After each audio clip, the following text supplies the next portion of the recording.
High inflation is the biggest and most important challenge we face at the moment.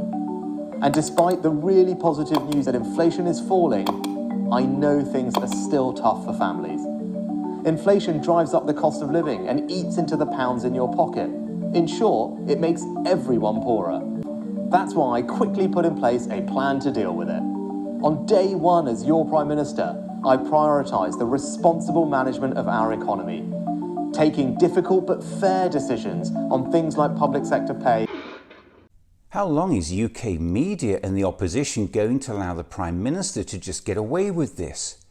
After more than a decade of almost completely unprecedented wage stagnation, workers in the UK are £11,000 a year worse off.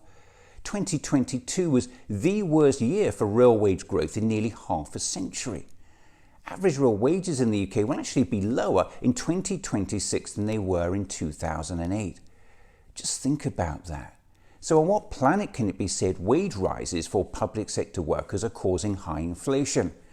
And let's not forget that according to the International Monetary Fund, it was rising corporate profits which were the largest contributor to Europe's inflation over the past 2 years, as companies increased prices by more than the spike in costs of imported energy. So just when the Prime Minister should be targeting corporate greed, his shameless government has once again declared war on working people by imposing yet another crappy real terms pay cut on public sector workers. How many times do I have to point this out? It's not rocket science. If a private sector company increases its wages, yes, that goes directly into the cost of making that product or service, and that might end up increasing the price. But that's not the case with public sector workers such as healthcare, which are free at the point of use. That means consumers don't pay for them directly, and so they don't affect the inflation statistics. So, today's offer is final. There will be no more talks on pay. That's right.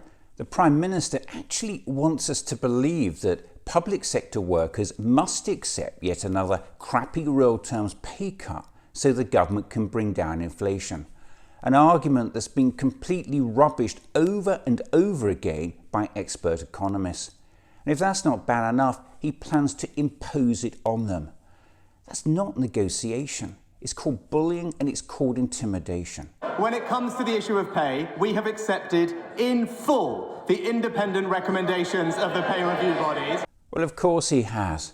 Remember, inflation was at 7.9% in June.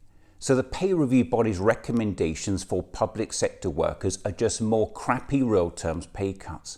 And that's on top of a whole decade of crappy real terms pay cuts for public sector workers.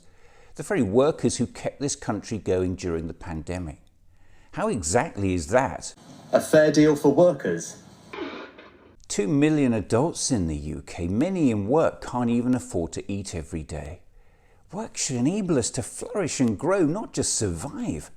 Meanwhile, we find out MPs with second jobs are getting an average wage of £233 an hour. And the Prime Minister is actually telling public sector workers if they won't kneel and accept another crappy real terms pay cut, he'll just impose one on them anyway. And if all that's not bad enough, with his new anti-strike bill, Sunak plans to rob millions of them of their democratic right to strike, force them to work against their will and allow them to be sacked if they refuse. How are we allowing all this to happen?